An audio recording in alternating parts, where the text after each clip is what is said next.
ಇಡೀ ಗದಗ ಜಿಲ್ಲೆಯಲ್ಲಿ ಬರಗಾಲ ಇದೆ. ಯಾವ ತಾಲೂಕಿನಲ್ಲೂ ಕೂಡ ವಾಡಿಕೆಯಂತೆ ಮಳೆಯಾಗಿಲ್ಲ, ಸಂಪೂರ್ಣವಾಗಿ ಬಿತ್ತನೆ ಆಗಿಲ್ಲ.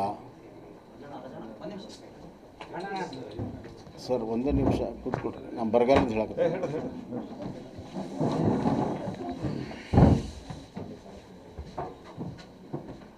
ಇಡೀ ಗದಗ ಜಿಲ್ಲೆಯಲ್ಲಿ ಎಲ್ಲ ತಾಲೂಕಲ್ಲೂ ತೊಗೊಂಡಾಗ ವಾಡಿಕೆಯಂತೆ ಮಳೆಯಾಗಿಲ್ಲ.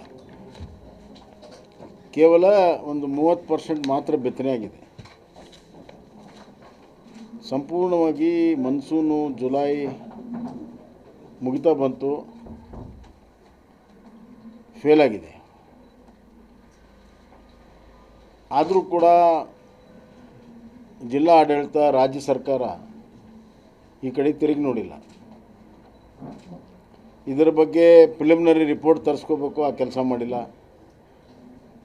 ಪ್ರಿಲಿಮಿನರಿ ರಿಪೋರ್ಟ್ ಆಧಾರದ ಮೇಲೆ ಐ ಸರ್ವೆ ಅಂತಾರೆ, ಐ ಕಾಂಟ್ಯಾಕ್ಟ್ ಸರ್ವೆ ಅಂತಾರೆ. ಅದರ ಆಧಾರದ ಮೇಲೆ ಅಧಿಕಾರಿಗಳನ್ನು ಕಳಿಸಿ ಜಂಟಿ ಸರ್ವೆ ಮಾಡಬೇಕು. ಅದರ ಆಧಾರದ ಮೇಲೆ ಬರ ಡಿಕ್ಲೇರ್ ಮಾಡಬೇಕು. ಬರ ಡಿಕ್ಲೇರ್ ಮಾಡಿ ಕೂಡಲೇ ರೈತರಿಗೆ ಕಾಂಪನ್ಸೇಷನ್ ಕೊಡುವಂಥ ಕೆಲಸ ಪ್ರಾರಂಭ ಮಾಡಬೇಕು. ಈಗಾಗಲೇ ಕೇಂದ್ರ ಸರ್ಕಾರ ಕೊಟ್ಟಿರುವಂಥ NDRF ದುಡ್ಡು ಸಾಕಷ್ಟಿದೆ, ರಾಜ್ಯ ಸರ್ಕಾರದಲ್ಲೂ ಇದೆ, ಜಿಲ್ಲಾ NDRF ಕೋಶದಲ್ಲೂ ಕೂಡ ಇದೆ. ಅದನ್ನು ಬಿಡುಗಡೆ ಮಾಡಬೇಕು ಮತ್ತು ಎಲ್ಲೆಲ್ಲಿ ಕುಡಿಯುವ ನೀರಿನ ಸಮಸ್ಯೆ ಇದೆ ಅಲ್ಲಿ ಪರಿಹಾರ ಕೊಡಬೇಕು. ಈಗ ವಿಶೇಷವಾಗಿ ಗದಗಿನಲ್ಲಿ as it is bulk water ಇದ್ದಾಗಲೂ ಕೂಡ ಹಲವಾರು ವಾರ್ಡ್ಗಳಲ್ಲಿ ನೀರು ಸಿಗ್ತಾ ಇಲ್ಲ, 10 ದಿವಸ 15 ದಿವಸ. ಇನ್ನು ಮಳೆ ಕೊರತೆ ಆದಂಥ ಸಂದರ್ಭದಲ್ಲಿ ಬರುವಂಥ ದಿನಗಳಲ್ಲಿ ಇನ್ನಷ್ಟು ಸಂಕಷ್ಟ ಆಗ್ತದೆ. ಪರಿಹಾರ ಕೊಡೋದನ್ನ ಲಕ್ಷ್ಯವನ್ನು ಸರ್ಕಾರ ವಹಿಸ್ದೇನೆ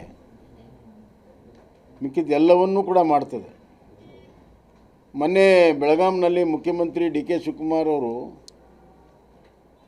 ಪ್ರಗತಿ ಪರಿಶೀಲನೆ ಮಾಡಿದರು, ಬರದ ಬಗ್ಗೆ ಪರಿಶೀಲನೆ ಮಾಡಿದ್ರಂತೆ. ಏನು ಮಾಡಿದರು ಅವರು? ನಮ್ಮ ಜಿಲ್ಲೆ ಬಗ್ಗೆ ಏನು ಹೇಳಿದರು? ಬರಗಾಲ ಆಗ ಯಾವ ಮಳೆ ಆಗಿಲ್ಲ, ಆ ಜಿಲ್ಲೆ ಆ ತಾಲೂಕುಗಳಿಗೆ ಏನು ಮಾಡಬೇಕು, ಯಾವ ವಿಚಾರವೂ ಕೂಡ ಚರ್ಚೆ ಆಗಿಲ್ಲ. ಸುಮ್ಮನೆ ಡಿವಿಷನಲ್ ಲೆವೆಲಲ್ಲಿ 6-7 ಜಿಲ್ಲೆಗಳನ್ನು ಒಟ್ಟಿಗೆ ಸೇರಿಸಿ ಜಾತ್ರೆ ಮಾಡೋದು ಬಿಟ್ಟರೆ ಅದಕ್ಕೇನು ಪ್ರಗತಿ ಪರಿಶೀಲನೆ ಅಂತಾರ? ಸುಮ್ಮನೆ ಅಲ್ಲಿ ಗುಲ್ಬರ್ಗಾದಲ್ಲಿ ಒಂದು ಇಲ್ಲೊಂದು ಡಿವಿಷನಲ್ ಲೆವೆಲಲ್ಲಿ ಪ್ರಗತಿ ಪರಿಶೀಲನೆ ಮಾಡಿದರೆ ಯಾವುದೂ ಕೂಡ ಸತ್ಯ ಗ್ರೌಂಡ್ ರಿಯಾಲಿಟಿ ಗೊತ್ತಾಗಲ್ಲ, ರಿಪೋರ್ಟ್ ಆಗಲ್ಲ, ಚರ್ಚೆ ಆಗಲ್ಲ, ಪರಿಹಾರ ಆಗಲ್ಲ. ಮತ್ತು ಈ ಜಿಲ್ಲೆಯ ಉಸ್ತುವಾರಿ ಯಾರನ್ನ ಹಾಕಿದ್ದಾರೆ? ಖಂಡ್ರೆ ಅವರು. ಇದುವರೆಗೂ ಬಂದಿಲ್ಲ, ಇದುವರೆಗೂ ತಿರುಗಿ ಈ ಕಡೆ ಬಂದಿಲ್ಲ. ಈಗಾಗಲೇ ಅವ್ರನ್ನ ಹಾಕಿ 15 ದಿವಸ ಆಯಿತು, ಇದುವರೆಗೂ ತಿರುಗಿ ಬಂದಿಲ್ಲ, ಪರಿಶೀಲನೆ ಮಾಡಿಲ್ಲ. ನಾವೇ DC ಹತ್ರ 2 ಸತಿ ಪರಿಶೀಲನೆ ಮಾಡಿ ನೀವು ಬರೋದು ಡಿಕ್ಲೇರ್ ಮಾಡೋದಕ್ಕೆಲ್ಲ ಕ್ರಮಗಳನ್ನು ತೆಗೆದುಕೊಳ್ಳಿ ಅಂತ ಒತ್ತಾಯ ಮಾಡಿದ್ದೇವೆ, ಆದರೂ ಕೂಡ ಮಾಡಿಲ್ಲ. ಒಂದು ನಮ್ಮನೆ ಬೇಫಾಮ್ ಸರ್ಕಾರ, ಅಂದರೆ ಜವಾಬ್ದಾರಿ ಇಲ್ಲದ ಸರ್ಕಾರ, ಬೇಜವಾಬ್ದಾರಿ